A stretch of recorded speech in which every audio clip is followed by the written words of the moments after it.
साथियों, आप सभी का इस प्लेटफॉर्म पर स्वागत है। यहाँ पर हम लोग घटना चक्र करंट अफेयर्स पॉइंटर 2020-21 या जो पत्रिका है इसको देख रहे हैं।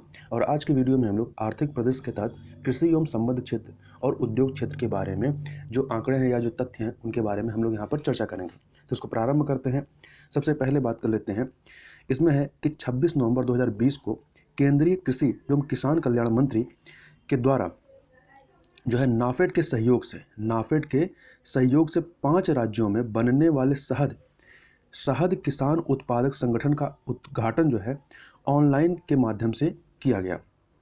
ये संगठन देश के 5 जिलों के जिन 5 जिलों या 5 राज्यों के 5 जिलों में बने हैं वो कौन से हैं, वो नाम हमें पता होना चाहिए। तो पहला है, मतलब जो नंबर 1 पे है, मध्य प्रदेश का मुरैना, पश्चिम बंगाल का सुंदरवन, बिहार का पूर्वी चंपारण। तो यहाँ पर ध्यान रखिए कि बिहार के संदर्भ में बहुत महत्वपूर्ण है कि बिहार का कौन सा है, पश्चिमी चंपारण या पूर्वी चंपारण। तो यह पूर्वी चंपारण है। राजस्थान का भरतपुर है और उत्तर प्रदेश का मथुरा है। तो ये 5 जिले 5 राज्यों में हैं।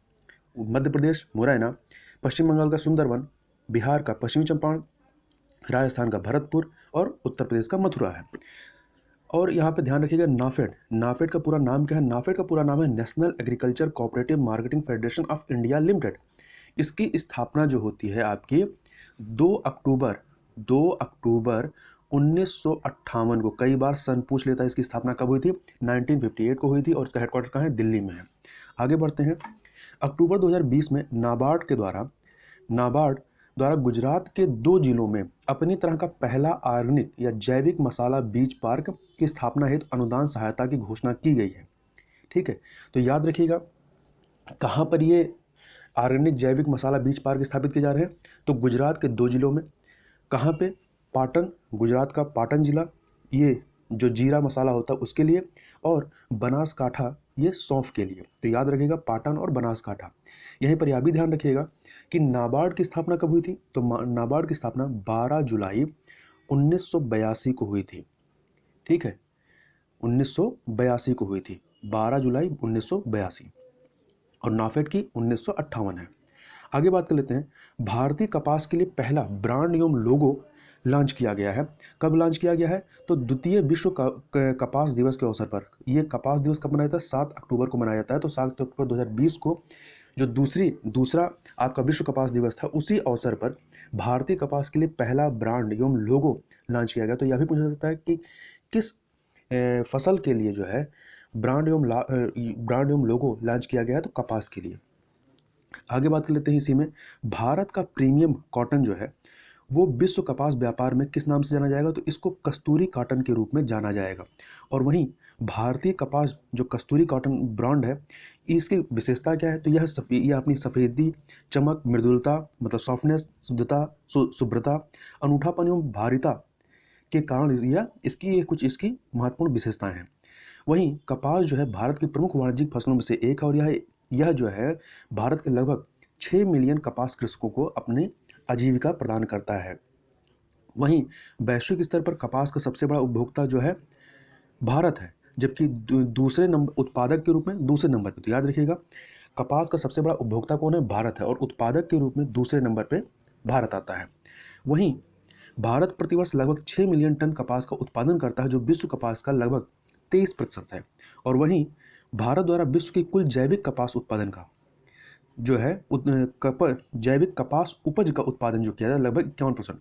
चूँकि इसमें बीटी कॉटन भी उपजाया जाता है, तो जो जैविक रूप से उपजाया जाता है उसका 51% पूरे विश्व का वो भारत के द्वारा इसका उत्पादन होता है। वहीं आगे बात कर लें, भारतीय कपास निगम CCI के द्वारा मौसम की स्थिति, फसल की स्थिति तथा सर्वश्रेष्ठ कृषि प्रचलनों के बारे में नवीनतम सूचना उपलब्ध कराने हेतु जो एक मोबाइल ऐप विकसित किया गया। इसका नाम है मोबाइल ऐप कोट एली। क्या नाम है, कोट एली है। आगे बात कर लेते हैं।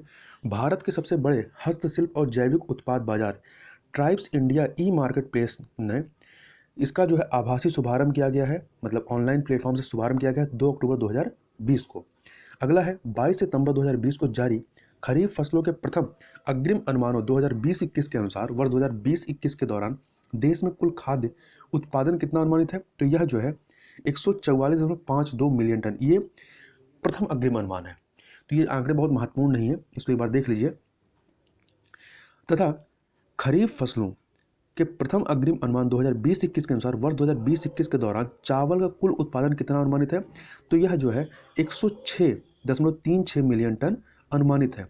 वहीं पे तो चावल क्या है, आपकी खरीफ की फसल है। वहीं प्रथम अग्रिम अनुमान 2020-21 के अनुसार वर्ष 2020-21 में गन्ने का उत्पादन कितना अनुमानित है? तो यह 399.83 मिलियन टन अनुमानित है। वहीं आगे देखें तो 19 अगस्त 2020 को वर्ष 2019-20 के लिए जारी चौथे अग्रिम अनुमान, वो पहला अग्रिम अनुमान था, ये चौथा अग्रिम अनुमान है। इसमें देश के कुल खाद्यान्न उत्पादन कितना अनुमानित किया गया? 296.65 मिलियन टन। वहीं वर्ष 2019-20 के लिए जारी चौथे अग्रिम अनुमानों के अनुसार वर्ष 2019-20 में चावल का उत्पादन कितना रहेगा? तो चावल का उत्पादन 118.43 मिलियन टन और गेहूं का उत्पादन 107.59 मिलियन टन रहने की उम्मीद है, इतना अनुमान है। आगे बात करें, जुलाई 2020 में केंद्रीय मंत्रिमंडल के द्वारा कृषि अवसंरचना निधि, इसको मंजूरी दी गई है और यह 10 वर्षों के लिए, इस निधि को 10 वर्षों के लिए मंजूरी दी गई है। कब से कब तक के लिए? तो वित्तीय वर्ष 2020 से 2029 तक। तो 2020 और 2030 में कंफ्यूजन मत होगा, 2030 नहीं है बल्कि 2029 है, ठीक है। आगे देखें, कृषि अवसंरचना निधि के अंतर्गत बैंकों और वित्तीय संस्थानों द्वारा जो है कुल 1 लाख करोड़ रुपए का ऋण उपलब्ध कराया जाएगा और कृषि अवसंरचना निधि के अंतर्गत सभी प्रकार के ऋणों में प्रतिवर्ष 2 करोड़ रुपए की सीमा तक ब्याज में 3% की छूट प्रदान की जाएगी और यह छूट अधिकतम 7 वर्षों के लिए दी जाएगी। वहीं 2 जून 2020 को जारी बागवानी फसलों के लिए द्वितीय सेकंड नंबर के अग्रिम अनुमान 2019-20 के अनुसार देश में बागवानी फसलों का कुल उत्पादन कितना होगा? 320.48 मिलियन टन होगा। वहीं 2 जून 2020 को बागवानी फसलों के लिए जारी अग्रिम अनुमानों आंकड़ों के अनुसार वर्ष 2019-20 में देश में फलों का बागवानी में जो फलों वाला सेक्टर है, फलों का कुल उत्पादन कितना अनुमानित है? 99.07 मिलियन टन। वहीं 2018-19 के लिए जारी राज्यवार बागवानी उत्पादन के तृतीय अग्रिम अनुमानों के अनुसार वर्ष 2018-19 में सब्जी उत्पादन में उत्तर प्रदेश को पीछे छोड़ते हुए शीर्ष स्थान किसने प्राप्त किया है? तो पश्चिम बंगाल ने।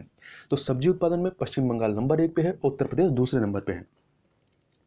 वहीं 2018-19 में ये जो तीसरा अग्रिम अनुमान है, इसमें कुल फल उत्पादन में शीर्ष स्थान पर कौन है? तो फल उत्पादन में आंध्र प्रदेश नंबर 1 पर है। और वहीं 1 जून 2020 को जारी खरीफ फसलों के लिए न्यूनतम समर्थन मूल्य MSP 2020-21 के अनुसार वर्ष 2020-21 हेतु सामान्य धान के लिए जो मूल्य निर्धारित किया कितना? 1868 रुपये, सामान्य धान के लिए 1868 रुपये और ग्रेड ए धान के लिए 1888 रुपये निर्धारित किया गया है, मतलब 20 रुपये का अंतर है। 1 जून 2020 को जारी खरीफ फसलों के लिए न्यूनतम समर्थन मूल्य में देखा जाए तो सर्वाधिक मूल्य वृद्धि किस फसल में दर्ज की गई? खरीफ फसलों के लिए की बात कर रहे हैं, तो खरीफ फसलों में जो नाइजर सीड होता है, इसके न्यूनतम समर्थन मूल्य में सबसे अधिक वृद्धि दर्ज की गई, कितनी? 755 रुपये प्रति क्विंटल की। अगला है कृषि संगणना 2015-16 के अनुसार देश में क्रियाशील जोतों ऑपरेशनल होल्डिंग्स की कुल संख्या वर्ष 2010 से 11 के 138.35 मिलियन से बढ़कर 2015-16 में या 146.46 मिलियन हो गई है, मतलब 5.86% की वृद्धि हुई है।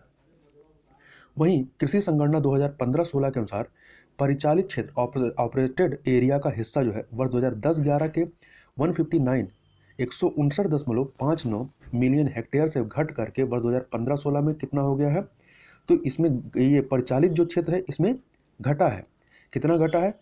घट करके ये 157.82 मिलियन हेक्टेयर हो गया और 1.11% की कमी हुई है। जबकि जो क्रियाशील जोत है उसमें बढ़ा है। तो याद रखिए, क्रियाशील जोत बढ़ी है 5.86% और जो आपका परिचालित क्षेत्र है वह घटा है 1.11%।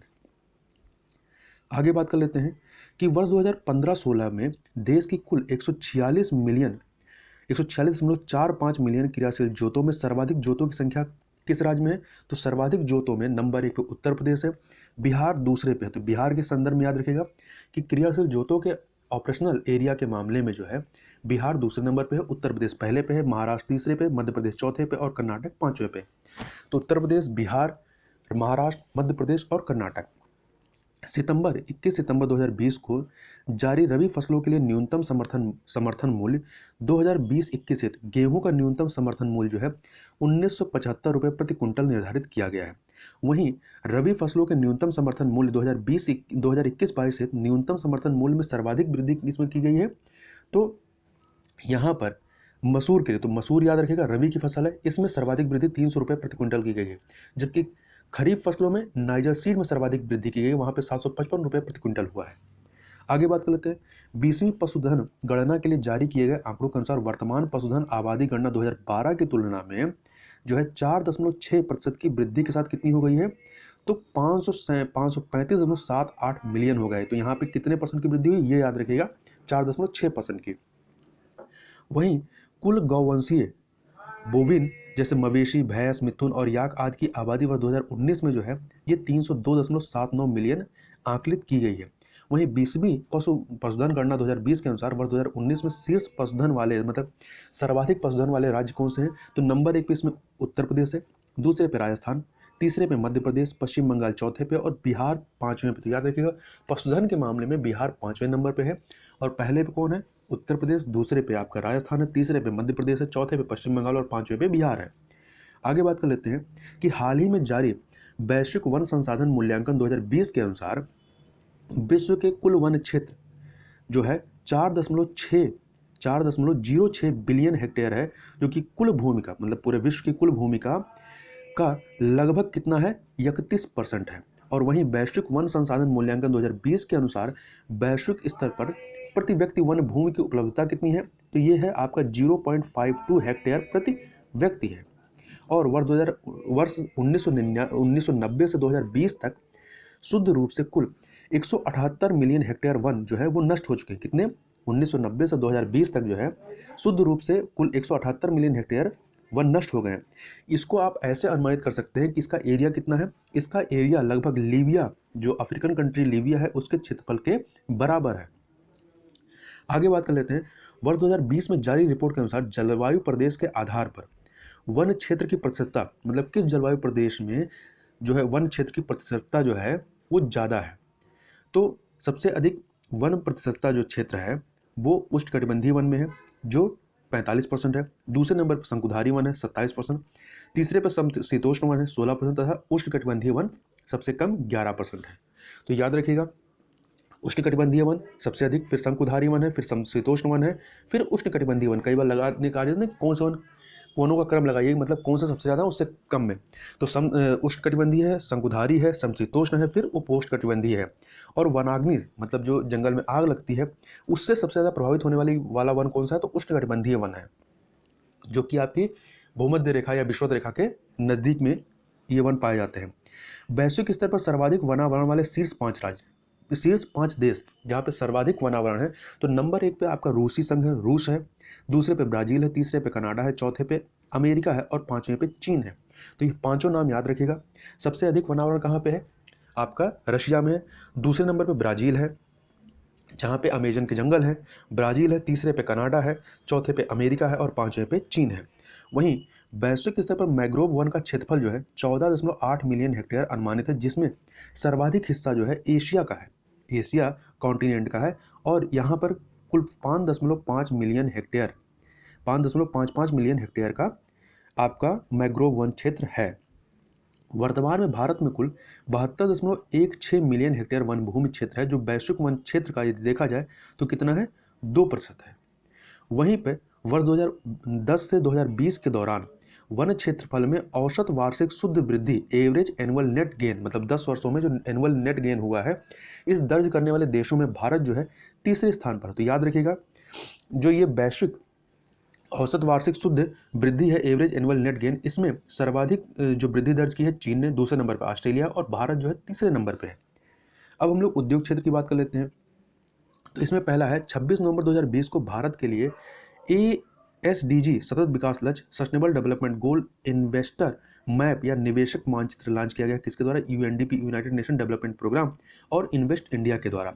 और इस SDG इन्वेस्टर मैप में सतत विकास लक्ष्य में सक्षम 6 महत्वपूर्ण क्षेत्रों में निवेश अवसर वाले 18 क्षेत्र दिखाए गए हैं, मतलब 6 सेक्टर में 18 ऐसे क्षेत्र दिखाए गए जहां पे निवेश किया जा सकता है, जिसमें पहले से ही निवेश योग्य परिपक्व क्षेत्र कितने हैं, 10 हैं। आगे बात कर लेते हैं, यह जो एसडीजी इन्वेस्टर मैप है, इसमें अंतर दिखाया गया किसके मध्य में, सार्वजनिक क्षेत्र की प्राथमिकताओं तथा निजी क्षेत्र के हितों के मध्य में। आगे बात कर लेते हैं, अक्टूबर 2020 में औद्योगिक उत्पादन के दौरान सुदूर फैक्ट्री संचालन को, मतलब दूरस्थ, मतलब जो दूर फैक्ट्री है उनको दूर से ही संचालित करने को या नियंत्रित करने तथा वास्तविक समय के आधार पर गुणवत्ता संशोधन हेतु नोबल इंडस्ट्री 4.0 तकनीक विकसित की है, किसके द्वारा, आईआईटी खड़गपुर तथा टाटा कंसल्टी सर्विसेज के द्वारा, टीसीएस के द्वारा, आईआईटी खड़गपुर और टीसीएस के द्वारा संयुक्त रूप से। आगे देख लेते हैं, 15 अक्टूबर 2020 को भारत कजाकिस्तान रक्षा सहयोग पर आधारित वेबिनार और एक्सपो का आयोजन किया गया, जिसकी थीम थी make in India for the world, India Kazakhstan रक्षा सहयोग वेबिनार और एक्सपो। यहाँ सीधे पूछा जा सकता है कि अभी हाल ही में भारत ने किस देश के साथ जो है रक्षा सहयोग पर आधारित वेबिनार और एक्सपो का आयोजन किया, तो कजाकिस्तान के साथ मिलकर किया है। और अक्टूबर 2020 में भारत कजाकिस्तान रक्षा सहयोग पर आधारित वेबिनार और एक्सपो का आयोजन जो है ये फिक्की के माध्यम से रक्षा मंत्रालय के रक्षा उत्पादन विभाग की ओर से किया गया था। आगे देखते हैं, 16 अक्टूबर 2020 को जो है विश्व बैंक समिति की 102वीं समग्र बैठक वीडियो कॉन्फ्रेंसिंग के माध्यम से संपन्न हुई और इस बैठक में भारत की ओर से भारत की वित्त मंत्री निर्मला सीतारमण ने भाग लिया। अगला है 8 अक्टूबर 2020 को export import bank of India EXIM bank के द्वारा अफ्रीका देश जिम्बाब्वे को लाइन ऑफ क्रेडिट की स्वीकृति प्रदान की गई 310 मिलियन US डॉलर की। तो जिम्बाब्वे के साथ वहीं पे रक्षा के क्षेत्र में जो है किया गया है, किसको दिया गया है, फंड दिया गया है, तो मोजाम्बिक को दिया गया है। आगे देखते हैं, अगला है अक्टूबर 2020 में IRDAI जो बीमा क्षेत्र से संबंधित जो नियामक है, इसके द्वारा जटिल नियमों से मुक्त व सस्ती बीमा पॉलिसी प्रदान करने के उद्देश्य से सभी बीमा कंपनियों हित सरल जीवन बीमा पॉलिसी लागू करने के लिए दिशा निर्देश जारी किया गया है।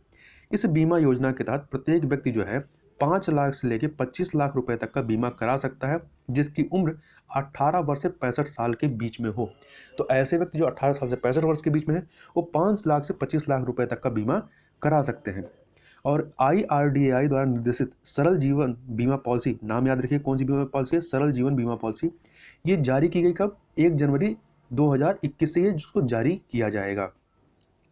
वहीं न्यू डेवलपमेंट बैंक के द्वारा मुंबई मेट्रो रेल परियोजना के लिए जो स्वीकृत ऋण है कितना है, 341 मिलियन अमेरिकी डॉलर। तो यहाँ पूछा जाता है कि मुंबई मेट्रो रेल परियोजनाओं को किस अंतर्राष्ट्रीय बैंक के द्वारा ऋण प्रोवाइड किया गया, तो न्यू डेवलपमेंट बैंक के द्वारा प्रोवाइड किया गया है। आगे देखते हैं, अक्टूबर 2020 में भारतीय वाणिज्य एवं उद्योग महासंघ फिक्की की महिला शाखा FLO ने महिलाओं को सशक्त बनाने हेतु समझौता ज्ञापन पर हस्ताक्षर किया है। किसके साथ समझौता किया है, राष्ट्रीय कौशल विकास निगम के साथ। आगे बात करते हैं, सितंबर 2020 में अमेरिकी कंपनी जनरल अटलांटिक के द्वारा जो है रिलायंस रिटेल वेंचर्स लिमिटेड में 3,675 करोड़ रुपए का निवेश किया गया है। अगला है, अगस्त 2020 में राज्यसभा में वित्त मंत्रालय द्वारा प्रस्तुत आंकड़ों के अनुसार प्रधानमंत्री मुद्रा योजना के तहत महिला ऋण लाभार्थियों की सूची में शीर्ष 5 राज्य, मतलब वो कौन से शीर्ष 5 राज्य है जहां पे मुद्रा जो योजना है, ऋण योजना, उसका सर्वाधिक लाभ महिलाओं ने लिया है। तो इसमें नंबर 1 पे तमिलनाडु है, दूसरे पे पश्चिम बंगाल है, तीसरे पे कर्नाटक है, चौथे पे बिहार है और महाराष्ट्र 5वें पे। तो याद रखिएगा, तमिलनाडु पहले पे, पश्चिम बंगाल दूसरे पे, कर्नाटक तीसरे पे और बिहार इस मामले में चौथे नंबर पे है। तो बिहार के संदर्भ में महत्वपूर्ण है कि बिहार चौथे पे है और महाराष्ट्र 5वें पे है। उपरोक्त ये जो 5 राज्य हैं, इन 5 राज्यों की महिलाओं को कुल जो मुद्रा लोन दिया गया है उसका 52% जो है वो इन राज्यों की महिलाओं को ही मिला है। अगस्त 2020 में प्रतिस्पर्धात्मकता संस्थान की साझेदारी में निर्यात तैयारी सूचकांक 2020 जारी किया गया नीति आयोग के द्वारा। तो याद रखिएगा, निर्यात तैयारी सूचकांक 2020 किसके द्वारा जारी किया गया है, तो नीति आयोग के द्वारा। और यह जो सूचकांक है वो 4 स्तंभों पे, 4 पिलर्स पे बनाया गया है। पहला है नीति, दूसरा है व्यवसाय परितंत्र, तीसरा है निर्यात परितंत्र तथा चौथा है निर्यात निष्पादन। नीति, व्यवसाय परितंत्र, निर्यात परितंत्र और निर्यात निष्पादन। और निर्यात तैयारी सूचकांक 2020 के अनुसार सर्वश्रेष्ठ प्रदर्शन करने वाले राज्यों में कौन शामिल है, जो अधिकांश जो तटीय राज्य हैं जिनकी सीमा जो है आपके समुद्र वगैरह से लगी है, ये सर्वश्रेष्ठ प्रदर्शन इन्होंने किया है। तो इसमें निर्यात तैयारी सूचकांक 2020 की समग्र रैंकिंग में शीर्ष 3 राज्य कौन से रहे, तो इसमें नंबर 1 पे आपका गुजरात रहा है, निर्यात तैयारी की सूचकांक के मामले में। दूसरे पे महाराष्ट्र है, तीसरे पे तमिलनाडु और उत्तर प्रदेश जो है 11वें स्थान पर है। तो उत्तर प्रदेश 11वें पे है, जबकि पहले पे गुजरात, दूसरे पे महाराष्ट्र, तीसरे पे तमिलनाडु है। अब निर्यात तैयारी सूचकांक 2020 के अनुसार भूमि से घिरे हुए जो लैंड लॉक्ड कंट्री हैं या जो भूमि से घिरे हुए हैं, जिनकी बॉर्डर जो है जमीन से ही लगी है, समुद्र से नहीं, तो भूमि से घिरे हुए राज्यों या लैंड लॉक्ड स्टेट्स में राजस्थान का प्रदर्शन सर्वश्रेष्ठ रहा है, जिसके बाद दूसरे नंबर पर तेलंगाना है, तीसरे पे हरियाणा है। तो याद रखिएगा लैंड लॉक्ड स्टेट में सबसे बढ़िया प्रदर्शन राजस्थान ने किया है, फिर दूसरे पे तेलंगाना, तीसरे पे हरियाणा है। और निर्यात तैयारी सूचकांक 2020 के अनुसार हिमालयी राज्यों में सर्वश्रेष्ठ प्रदर्शन करने वाला शीर्ष राज्य कौन सा है? उत्तराखंड है। जबकि केंद्र शासित प्रदेशों में शीर्ष राज्य कौन सा है? तो दिल्ली है। आगे देखते हैं, 1 जून 2020 को प्रधानमंत्री के द्वारा एमएसएमई क्षेत्र के लिए तकनीकी क्षमता उन्नयन हेतु लॉन्च किया गया है एक तकनीकी मंच या पोर्टल। इसका नाम क्या है? चैंपियंस। और चैंपियंस का पूरा नाम क्या है? Creation and harmonious application of modern process for increasing the output and national strength. और 1 जुलाई 2020 से ही सरकार के द्वारा एमएसएमई की परिभाषा में कुछ परिवर्तन किया गया है। अब जो परिवर्तित परिभाषा है उसके अनुसार किसको आप सूक्ष्म उद्यम कहेंगे, किसको लघु उद्यम कहेंगे और किसको मध्यम उद्यम कहेंगे, तो इसको देख लेते हैं। तो सूक्ष्म उद्यम वह है जिसमें संयंत्र व मशीनरी में 1 करोड़ रुपए तक का निवेश होता है, इन्वेस्टमेंट होता है, और जिसका कारोबार 5 करोड़ रुपए तक। तो यहाँ अब जो है इसकी परिभाषा में चेंज किया गया है कि अब आपका कितना निवेश हो रहा है, कितना टर्नओवर हो रहा है, दोनों को मद्देनजर रखा जा रहा है। पहले क्या है? पहले केवल टर्नओवर को देखा जा, मतलब पहले निवेश को देखा जाता था, कितने का आपने किया है। तो यहाँ पे टर्नओवर और निवेश दोनों को लिया जा रहा है, उसके आधार पर परिभाषा बनाई है। तो निवेश जो है 1 करोड़ रुपए और कारोबार 5 करोड़ रुपए तक का है, तो सूक्ष्म उद्यम है। वहीं लघु उद्यम किसे कहेंगे? तो लघु उद्यम वह है जिसमें संयंत्र व मशीनरी अथवा उपस्कर में 10 करोड़ रुपए तक का निवेश होता है और उसका टर्नओवर जो है या कारोबार जो 50 करोड़ रुपए तक का है। वहीं मध्यम उद्यम वह है जिसमें संयंत्र व मशीनरी अथवा उपस्कर में 50 करोड़ रुपए तक का निवेश होता है, जबकि उसका कारोबार 250 करोड़ रुपए है। तो याद रखिएगा, लघु में 1 करोड़ रुपए निवेश, 5 करोड़ रुपए का टर्नओवर। लघु मध्यम में सूक्ष्म में आपका 1 करोड़ निवेश है और 5 करोड़ टर्नओवर है। लघु में क्या है कि 10 करोड़ का निवेश है, 50 करोड़ का टर्नओवर है। मध्यम में आपका क्या है कि 50 करोड़ का निवेश है और 250 करोड़ रुपए का टर्नओवर है।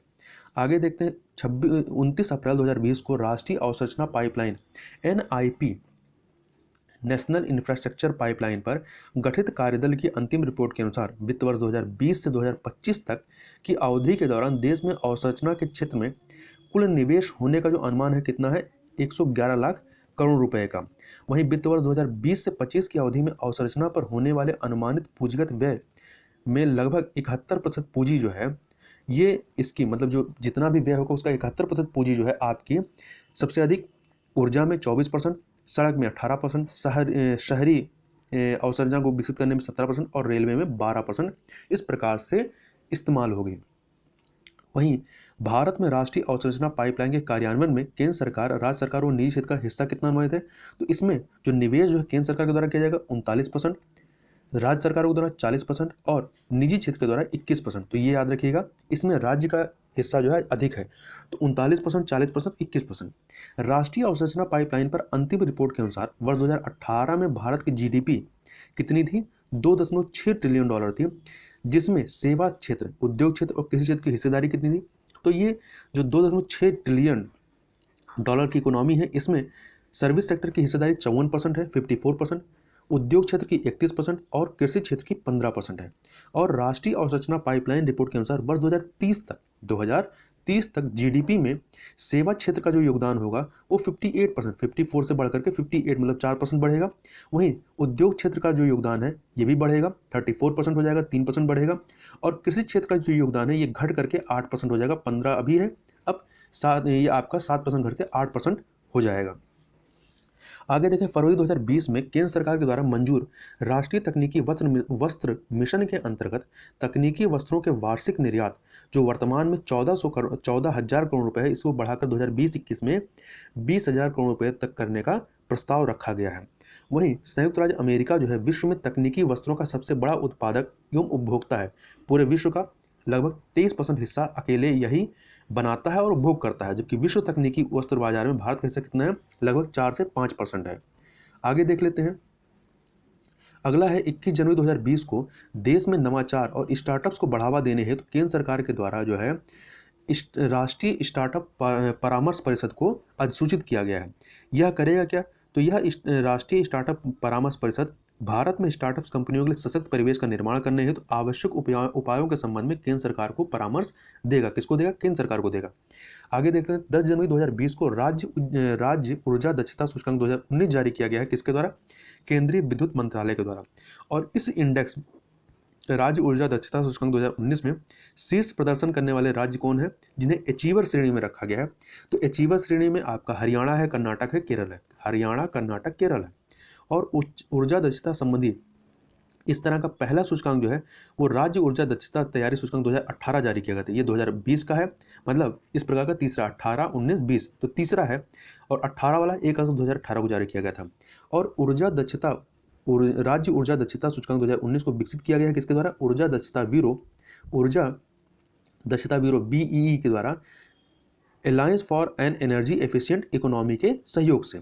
जनवरी 2020 में प्रकाशित इंडिया 2020 एनर्जी पॉलिसी रिव्यू जो भारत के संदर्भ में अंतर्राष्ट्रीय ऊर्जा एजेंसी IEA द्वारा की गई पहली समीक्षा है, इसको अंतर्राष्ट्रीय ऊर्जा एजेंसी तथा नीति आयोग के परस्पर सहयोग से प्रकाशित किया गया है।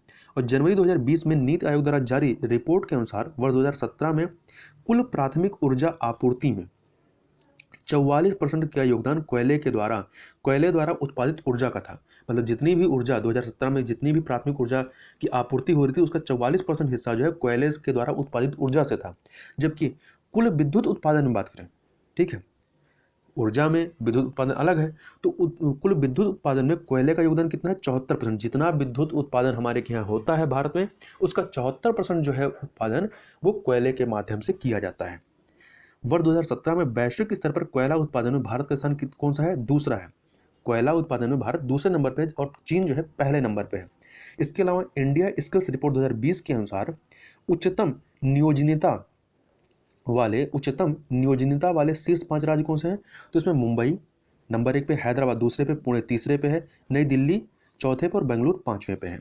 वहीं वर्ल्ड स्टील एसोसिएशन द्वारा जारी जो नवीनतम आंकड़े हैं इनके अनुसार 2019 में कच्चा इस्पात उत्पादक शीर्ष 3 देश कौन से हैं? तो सबसे बड़ा उत्पादक कौन सा? चीन है, दूसरे पे भारत है और तीसरे पे जापान है। और 23 अक्टूबर 2019 को भारत सरकार के द्वारा महारत्न का दर्जा 2 जो PSUs थी उनको महारत्न का दर्जा दिया गया है। पहले 8 थे, अब 2 बढ़ गए हैं, तो कुल इस समय 10 महारत्न PSUs है या कंपनियां हैं। तो किसको दिया गया है? ये नाम याद रखिएगा, हिंदुस्तान पेट्रोलियम कॉर्पोरेशन लिमिटेड को और power grid corporation of India limited को। तो हिंदुस्तान पेट्रोलियम कॉर्पोरेशन लिमिटेड और दूसरा है power grid corporation of India limited. आगे बात कर लेते हैं इंडिया 2020 एनर्जी पॉलिसी रिव्यू के अनुसार वैश्विक स्तर पर भारत तीसरा सबसे बड़ा तेल उपभोक्ता है। तीसरा सबसे बड़ा तेल उपभोक्ता है, जबकि चौथे नंबर पे चौथा सबसे बड़ा तेल शोधक एवं रिफाइंड उत्पादों का शुद्ध निर्यातक है। मतलब तेलों का शोधन करता है, उसको रिफाइन करता है और उनको उत्पादों को मतलब देशों को बेचता है। तो इसमें चौथे नंबर पे है, जबकि तेल के उपभोग के मामले में तीसरे नंबर पे है विश्व में। ग्रीन पीस द्वारा जारी एक रिपोर्ट के अनुसार सबसे कम प्रदूषित लीस्ट पॉल्यूटेड शहर मिजोरम के लुंगलेई को घोषित किया गया। किसको घोषित किया गया? मिजोरम के शहर लुंगलेई को घोषित किया गया। जबकि सबसे प्रदूषित शहर किसे घोषित किया गया? तो झारखंड के झरिया शहर को। महत्वपूर्ण है, याद रखिएगा, पूछा जाता है कि सबसे कम प्रदूषित जो शहर घोषित किया गया है लुंगलेई, ये किस राज्य में स्थित है? तो मिजोरम में स्थित है।